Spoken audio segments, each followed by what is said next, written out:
So whoever is listening this particular video or watching this particular video, I will surely wanna recommend you to do subscribe Talk with Talha Shah channel on YouTube. Sir मैं आपसे अगला question करने जा रहा हूँ। मेरा जो next question है वो फ्रीलांसिंग के ऊपर है। सर जैसा कि देखा जा रहा है कि कुछ लोग कहते हैं कि फ्रीलांसिंग की एज 30 साल तक होती है, 30 साल के बाद आपका ब्रेन इनएक्टिव हो जाता है, आप फ्रीलांसिंग नहीं कर सकते। सर मैं चाहता हूँ कि आप क्योंकि आप खुद फ्रीलांसिंग में बहुत ज़्यादा एक्सपीरियंस रखते हैं, तो मैं चाहता हूँ कि आप हमसे कुछ टिप्स शेयर करें ताकि हम किस तरह परफेक्टली वे में हम फ्रीलांसिंग कर सकते हैं, और क्या ये बात सच है कि 30 साल के बाद बंदा फ्रीलांसिंग में नहीं जा सकता? तथा मैं इस चीज़ से इत्तेफाक नहीं करता। सबसे पहले इंपॉर्टेंट चीज़ ये है कि जब हम फ्रीलांसिंग की बात करें तो मैं इसमें एक चीज़ ज़रूर कहना चाहूँगा कि जब से फ्रीलांसिंग के different parameters, different modes, different opportunities arise हो चुकी हैं, तो मैं समझता हूँ कि एक पर्सन जिसने ग्रेजुएशन किया हो या विद इन इवन ग्रेजुएशन भी हो, ग्रेजुएशन मुकम्मल होना भी ज़रूरी नहीं है, और फ्रीलांसिंग से वो कुछ अर्न नहीं कर रहा, तो आई don't think so that he can become a successful person when he will go in the real market. आपको बात थोड़ी अजीब लग रही होगी कि एजुकेशन के दौरान प्राइमरी रिस्पॉन्सिबिलिटी तो एक शख्स का पढ़ना है, ठीक है ना, असाइनमेंट्स करना है, प्रोजेक्ट्स करना है, तो सीख लेगा, बाद में मार्केट में जाएगा। But I think so that the time is over for those kind of things. Now a person who is in graduation, he has to pursue different freelancing opportunities, not to meet his family expenses, but at least to meet his very own expenses, at least to meet her very own expenses, because now there is no reason to give any kind of excuse. तो सबसे पहली important चीज़ है, आपने सवाल पूछा कि 30 साल के बाद फ्रीलांसिंग वगैरह नहीं की जा सकती। इसलिए मैंने भी बताया कि researchtutor.com के अंदर मेरे पास 27 एम्प्लॉयज़ हैं, बट आई बिलीव कि उनमें से 20 एम्प्लॉयज़ की एज 33 ईयर से ज़्यादा होगी। हम प्रेफर करते हैं वो वाली राइटर्स या वो वाले एनालिस्ट रखें जो कि मैरिड, ठीक है ना, मैरिड इसलिए हों कि वो हमारे साथ लॉन्ग टर्म चल सकें। रिसर्च कंपनीज और फ्रीलांसिंग जो फर्म्स होती हैं वो प्रेफर करती हैं ज़्यादातर फीमेल वर्कफोर्स को। फीमेल वर्कफोर्स क्यों ये लोग प्रेफर करते हैं? क्योंकि एक फीमेल एक होम इन्वायरमेंट के अंदर ज़्यादा बेहतर तरीके से काम कर सकती हैं comparative to a male person, because a male person has a lot of distractions. हम लोगों को दही भी लाना पड़ता है, हम लोगों को फ्रूट भी लाना पड़ता है, हम लोगों को फ्रेंड्स के साथ भी चिल करना है, हमें बाहर भी जाना है अपने रिलेटिव्स के पास भी। There can be a lot of distractions for a male person, while those distractions are comparatively lesser for female persons. So एक तो सबसे पहले लोग जो ज़्यादातर रिक्रूट करते हैं वो फीमेल पर्सन्स को रिक्रूट कर रहे हैं फ्रीलांसिंग जॉब्स के लिए। सेकंड नंबर पे नहीं, ऐसा कोई एज बैरियर नहीं है, ऐसा कोई एज बैरियर नहीं है। वो इसलिए एज बैरियर नहीं है बिकॉज फ्रीलांसिंग तो आपने अपने घर बैठ के करनी है, ठीक है, और आपने अपने कंफर्ट जोन के अंदर करनी है, तो उसके लिए कोई एज लिमिट नहीं है। हाँ, आपको कुछ चीज़ों का ख्याल रखना पड़ता है, कुछ चीज़ों का ख्याल ये रखना पड़ता है। सबसे इंपॉर्टेंट चीज़, फ्रीलांसिंग के अंदर आपका कैरियर स्मॉल तब होता है जब आप फ्रीलांसिंग को फॉर ग्रांटेड लेके चलते हैं। फॉर ग्रांटेड मतलब हमारे एवरेज राइटर अर्न करते हैं 70 to 80,000 रुपीज़ पर मंथ, ठीक है ना। आपकी कितनी ऐसी जॉब्स है मार्केट में जो ग्रेजुएशन या मास्टर्स के बाद आपको स्टार्ट में 70,000 देती हूँ? मैं कहता हूँ बहुत कम ऐसी अपॉर्चुनिटीज होंगी, but still many of those writers still don't think it as a serious job. They still take it अच्छा यार, जब तक हमें कोई अच्छी जॉब नहीं मिलती तब तक हम इसको as a freelancing career join रखेंगे। And I don't think so that this will be a very positive thing, because ultimately at the end of the day you have to see the security of your job, you have to see the remuneration of your job, and you have to see your peace कि आप कितने school में हैं, ठीक है, आपको ये factors matter करते हैं। सो अगर आप अपना फ्रीलांसिंग कैरियर प्रोलॉन्ग करना चाहते हैं तो उसके लिए दो टिप्स हैं कि चाहे होम बेस्ड जॉब्स हैं, आप अपनी होम बेस्ड जॉब के लिए भी अपने वर्किंग आवर्स चूज कर लीजिए। आप ये ना कीजिए कि सुबह 1 घंटा काम किया, दोपहर को 2 घंटे काम किया, शाम को 2 घंटे काम किया, रात को 2 घंटे काम किया, आपको लगेगा कि सारा दिन आपका इसी चीज़ पे स्पेंड हो गया। चाहे वो होम बेस्ड जॉब है, keep your working hours intact. आप कहेंगे आपने दोपहर 12 से 6 बजे तक ही काम करना है, लेकिन अपनी होम लोकेशन पे काम करना है, ताकि दिन के जो बाकी 18 घंटे वो आप अपनी मर्जी से फ्रीली गुजार सकें, आप उस जॉब से बोर नहीं होंगे। फ्रीलांसर जो कहते हैं ना कि मैं 24 आवर्स काम करता हूँ या काम करती हूँ, वो इसलिए कहते हैं क्योंकि वो अपने वर्क के अंदर बहुत ज़्यादा ही फ्लेक्सिबिलिटी ले आते हैं। तो आप सबसे पहले अपने वर्क रूटीन को सेट रखिए, उस चाहे वो फ्रीलांसिंग है चाहे होम बेस्ड जॉब है, अपने वर्क आवर्स सिलेक्ट कर लीजिए। और सेकंड नंबर पे आपको कुछ इक्विपमेंट परचेज करना पड़ेगा। आप लैपटॉप के ऊपर जब 5-6 घंटे काम करते हैं, अगर आप प्रोटेक्टिव शील्ड के बगैर, प्रोटेक्टिव स्क्रीन के बगैर काम करेंगे तो your eyesight will get affected. अगर आपके पास प्रॉपर चेयर नहीं होगी जिसके साथ आपकी बैक कंफर्टेबल हो, तो you will get in the backbone pain. तो इस तरह की प्रॉब्लम से बचने के लिए आपको कुछ इक्विपमेंट जनरेट करना पड़ता है जो आपको हेल्थ इश्यूज ना क्रिएट करते हैं।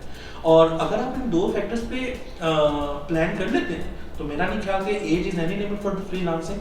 We even have a writer whose age is 47 years old. She is a female, she is a mother of 3 kids, but she is doing an excellent job with us. So I don't think so that age is any limit for freelancing. Sir मैं इसी question को थोड़ा सा expand कर रहा हूँ। Sir suppose करें एक एग्जांपल है कि मैं फ्रीलांसिंग में अपना करियर का आगाज़ करना चाहता हूँ। सर मुझे ये बताएं कि अब मैं अगर अपना प्लेटफॉर्म फाइवर पे बनाऊँ या किसी जगह से कोर्स करूँ, सर क्या कोर्स मुझे करना चाहिए? क्योंकि कोर्स के जो मिनिमम चार्जेस हैं, अगर आप कहीं पर भी चले जाएँ, अनेबलर्स वाली वेबसाइट्स हैं, डिफरेंट वेबसाइट्स हैं जो 35,000 रुपये आपको इस कोर्स का सिखाने में जो आपको देना पड़ता है। तो सर आप मुझे बताएं कि मैं अगर अपना करियर का आगाज़ करना चाहता हूँ, अपने करियर को आगे लेके जाना चाहता हूँ फ्रीलांसिंग में, तो मैं किस तरह से लेके जाऊँ? और सर दूसरी बात मुझे ये भी बताएं कि अगर मैं स्टार्ट ले रहा हूँ, चूँकि पहले बहुत से लोग ऑलरेडी वर्क कर रहे होते हैं, वही सेम जो मैंने चीज़ प्रोवाइड करनी है, जो मैंने सर्विसेज प्रोवाइड करनी है, वही लोग ऑलरेडी कर रहे होते हैं। सर मैं अपने प्लेटफॉर्म को किस तरह से आगे लेके जा सकता हूँ? सर इस मामले में आप हमारी क्या हेल्प कर सकते हैं? तलहा, किसी भी पर्सन ने अपना फ्रीलांसिंग कैरियर स्टार्ट करना हो ना, उसके दो तरीकाकार है। सबसे पहले उसको देखना है कि उसके पास रेलिवेंट स्किल्स कौन सी होती हैं, उसके पास कौन सी स्किल है। क्या मेरे पास डिज़ाइनिंग स्किल है? क्या मेरे पास राइटिंग स्किल है? क्या मेरे पास डाटा एनालिस्ट की स्किल है? क्या मेरे पास डाटा एंट्री की स्किल है? क्या मेरे पास कम्युनिकेशन स्किल है? मेरे पास क्या टाइपिंग स्किल है? मेरे पास कौन सी स्किल है? सबसे पहले एक पर्सन ने अपनी वो स्किल आइडेंटिफाई करनी होती है। देन नंबर 2, उसने मार्केट के अंदर डिमांड देखनी होती है। मार्केट के अंदर डिफरेंट प्लेटफॉर्म है, कुछ प्लेटफॉर्म का आपने खुद नाम भी लिया है, Fiverr, freelancer, Upwork, then Pakistan freelancers के नाम से फेसबुक पे ग्रुप है। यहाँ पे मिनट्स में, सेकंड्स में डिफरेंट जॉब्स अपलोड हो रही होती हैं। आपको देखना होता है कि जिस जॉब के अंदर या जिस लाइन के अंदर आप जाना चाह रहे हैं, क्या इस तरह के टास्क भी मार्केट में अवेलेबल है कि नहीं है। अगर तो टास्क इस तरह के मार्केट में अवेलेबल है, then you can definitely go towards the freelancing in that particular domain. अगर नहीं है तो फिर आप देखिए कि जिस चीज़ की ज़्यादा डिमांड है उस तरह की स्किल लर्न कर लीजिए। अब नेक्स्ट आपके क्वेश्चन के पार्ट की तरफ आते हैं, जिसमें आपने पूछा कि लेट्स सपोज के सर मैंने इस तरह से अपना एक प्लेटफॉर्म बनाया जिसमें आप टॉप विद तलहा के नाम से आपका ये प्लेटफॉर्म है, और इसको मजीद एक्सपैंड करने के लिए आप स्किल सीखना चाहते हैं। मेरा ख्याल है कि एक पर्सन को स्किल्स पे ज़रूर इन्वेस्ट करना चाहिए, लेकिन मैं एट द सेम टाइम ये भी समझता हूँ कि कोई भी ऐसी स्किल नहीं है जो यूट्यूब पे आप फ्री ऑफ कॉस्ट ना सीख सकते हो। एक छोटी से छोटी चीज़ और एक बड़ी से बड़ी चीज़, उसकी तमाम ट्यूटोरियल्स डिफरेंट लैंग्वेजेस के अंदर डिफरेंट एक्सपर्ट्स की तरफ से आपको YouTube पे इजीली फ्री ऑफ कॉस्ट मिल सकते हैं। द पॉइंट इज कि किस तरीके से आप उसको सर्च करते हैं। सो ज़रूर सीखिए, लेकिन पहले कोशिश कर लीजिए फ्री ऑफ कॉस्ट सीखने की। जहाँ तक आप बात करें इनेबलर्स की, आपने एग्जाम्पल दी, तो इस दो प्लेटफॉर्म्स का मैं नाम लेना चाहूँगा। कोई बंदा अच्छा काम कर रहा है, उनको एक्नॉलेज जरूर करना चाहिए। इनेबलर्स और एक्सट्रीम कॉमर्स के जो दो पर्टिकुलर मीडियम है, these guys are doing wonderful job. उन्होंने आपकी पूरी की पूरी इंडस्ट्री को अमेज़न बेस्ड बना दिया है। उन्होंने पूरी की पूरी इंडस्ट्री को एक्सपोर्ट बेस्ड बनाने की कोशिश कर रहे हैं, यंगस्टर्स को लेके आ रहे हैं और यंगस्टर्स को इस चीज़ के लिए प्रमोट कर रहे हैं। So these things are wonderful, these things are quite best.